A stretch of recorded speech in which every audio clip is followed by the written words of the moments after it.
Hi, everybody. Piper here from Camplanterncreek. Just want to say hi. Thank you for joining us on our Facebook Live event with CLC and Friends. I have with me today Cheryl and Marissa of True North. Thank y'all so much for joining and for hosting us tonight. I really appreciate it. So I have come out to the Woodlands so that we could talk with these lovely ladies a little bit about mental health. And as some of you might know, the directors at CLC recently got mental health first aid certified.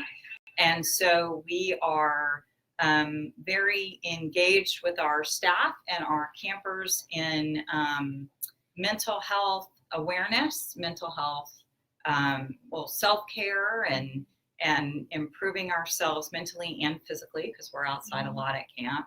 So let me start with Cheryl. You want to introduce yourself and your role and all of that? Yeah. Hi, everyone. My name is Cheryl Butler, and I am a licensed professional counselor and the owner of True North. And we are a group private practice located in the Woodlands.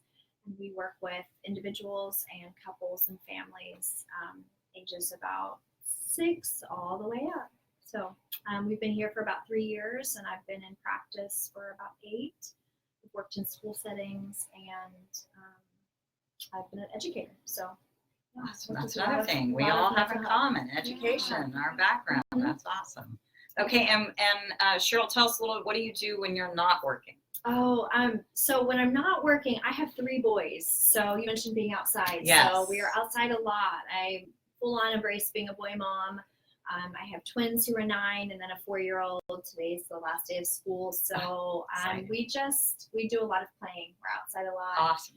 I've been married for about 13 years, and we love to travel and go camping and explore. And I'm from up north, so we go back up north any chance we get. Awesome. So, yeah. Good. Thank you. Yeah, thank you. All right. So Marissa, you're up. Tell us about yourself. I'm Marissa Hughes, and I'm also a licensed professional counselor. I have been working as a counselor for about 2-3 years. I've been a teacher. I was a teacher for quite some time, kindergarten on up to actually 12th grade. I'm also a mom of 2 wonderful kids, and I also teach group fitness classes. You're a busy lady. Yeah. Awesome. All right. Okay. Well, thank you very much. So let's talk a little bit about just self-care. Let's start there. So tell me, a lot of our camp moms drop off their campers and they don't know what to do with themselves because they're so used to being a mom and at the beck and call of our children, as most of us typically are.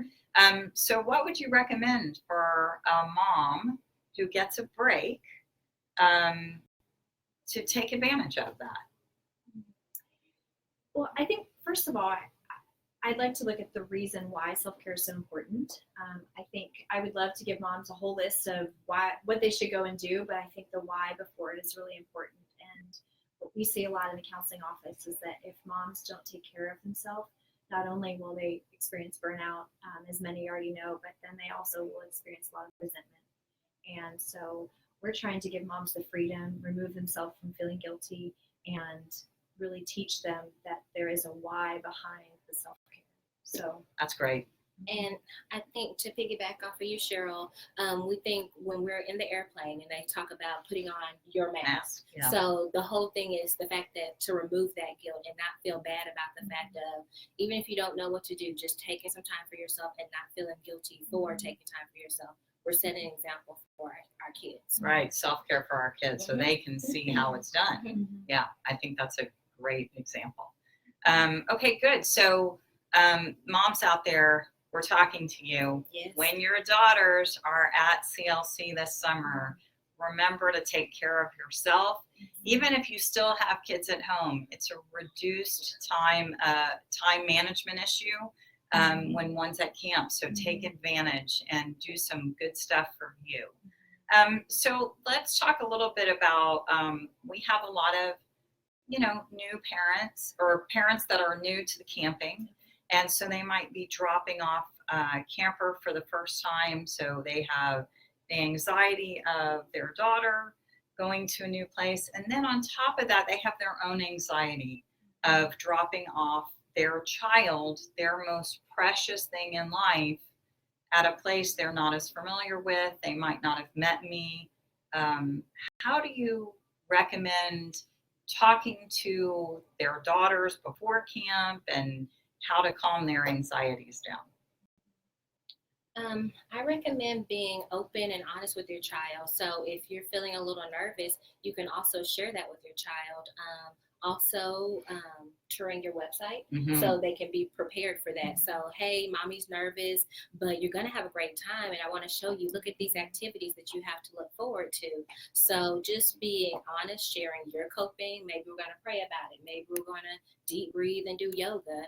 And then also preparing your child for the fun stuff to look forward to. I went to camp and we did this ropes thing. So I knew that we were going to do the ropes thing. I showed the kids. I went to the website and said, look, this is what we're going to do at camp, and this will be fun. You might get nervous about this. So that, I think that really helped alleviate their anxiety and mine as well. Yeah, and make a plan when it is happening. Carrie, I think we're moving a little too far. Great. Thank you. A little bit more. There you go. All right. Sorry, guys. No, other way. Pull the top back just a little. There we go. Great. Hi again. Okay.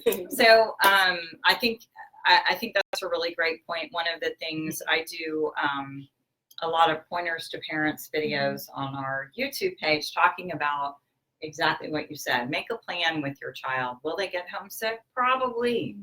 We treat homesickness at camp. That's a blessing, because to have a place that you miss that much, that's something to be grateful for. And it doesn't mean you can't be homesick and have fun at the same time. But make a plan. Help your daughters make a plan for what they're going to do, what coping strategies work best for them to help get through those anxious times. So I think that's great.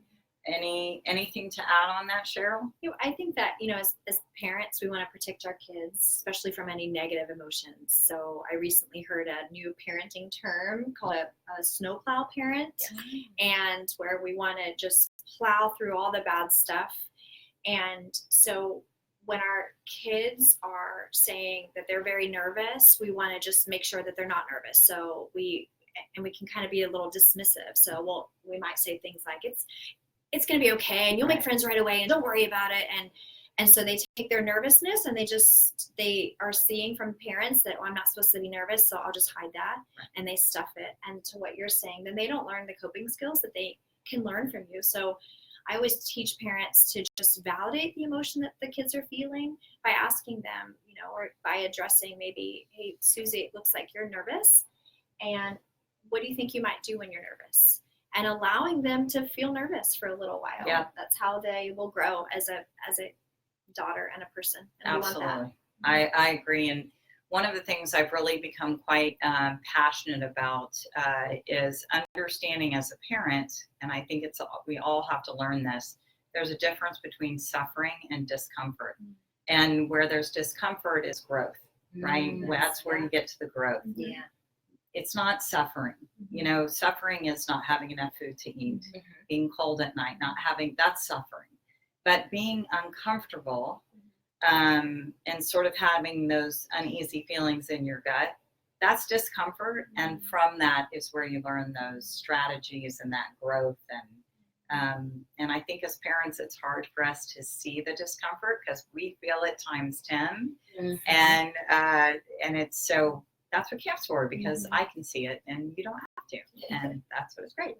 The other cool thing is that you're preparing. So you're beginning with the end in mind, because the goal maybe college, and college doesn't have to be an option for everybody, but that same experience of homesickness and nervousness is what your child would experience in college. So you kind of get a small little absolutely. Yep, we have a 4-year leadership program, and every year I keep the end in mind. I am preparing these girls to be independent adults.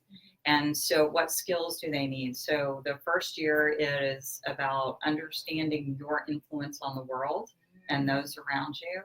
And the second year is about leading groups and working with different people and communication styles.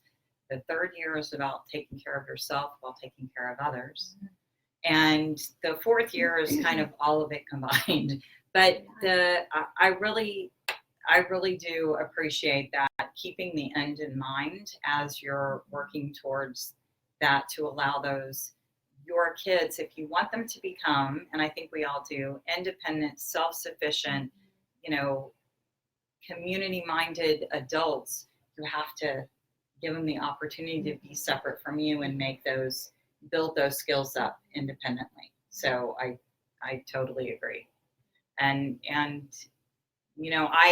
recently have a daughter who just completed her freshman year, and she's been going to camp her whole life and struggled with homesickness tremendously. It was a very hard adjustment. And you know what? She did great. She ended up doing great because she got through it. And that was awesome. So makes So resilient. Oh, Yeah, it gives you so much pride. And so, Cheryl, let me ask you, one of the things that we talked about before we started this was when a lot of times when campers are dropped off, especially their first summer, when parents pick them up, I hear them say, "It's a different kid. This is a different kid." Yeah. Talk to me a little bit about, you and I were talking about that transformation. It's beautiful. It is. Confidence is a beautiful thing to see. So when we see somebody gain confidence, everything changes. The way they look, their posture, everything changes. And camp gives kids opportunities to experience successes.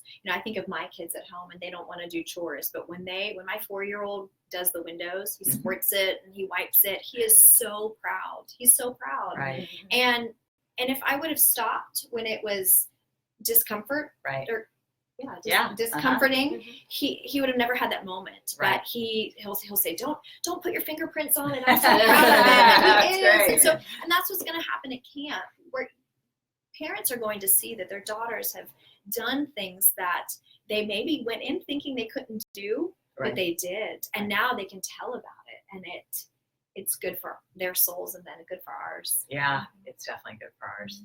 Does fill you up. Anything to add, Marissa, on that independence transformation piece?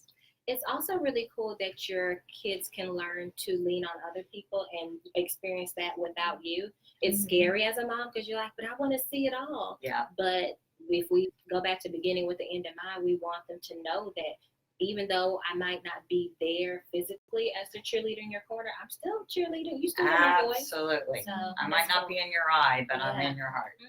Yeah. I just read a statistic actually about that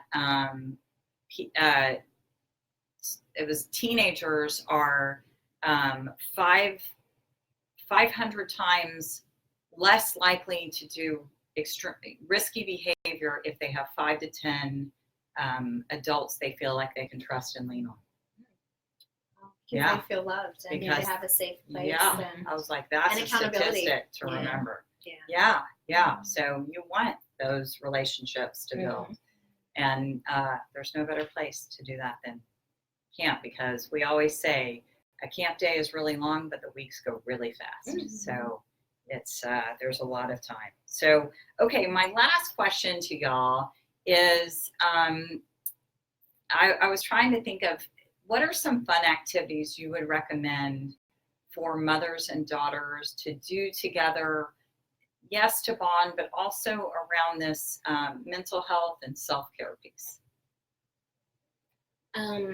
I think pull from the stuff that interests you and interests your daughter. Before I left, was busy trying to get ready for everything. And my daughter was like, let's paint.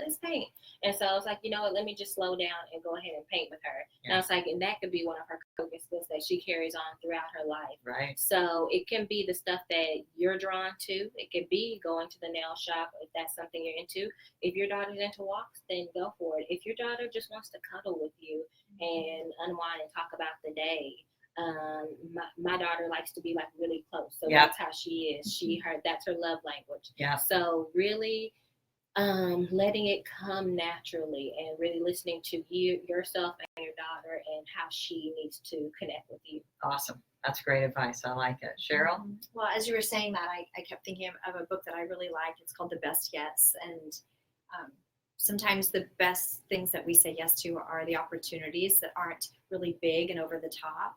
It's summertime and I like to do a summer bucket list, but some of the things on the summer bucket list are just the connected pieces, like make a fort in the living room. Now I'm speaking to a mom of boys, but I going love back, forts. going Forts are back to great. girls, Yeah. just asking them, having them maybe make a list, and then you making one, and maybe they didn't know some of the things on your list. I think we crave connection with people, and so we need to get to know one another.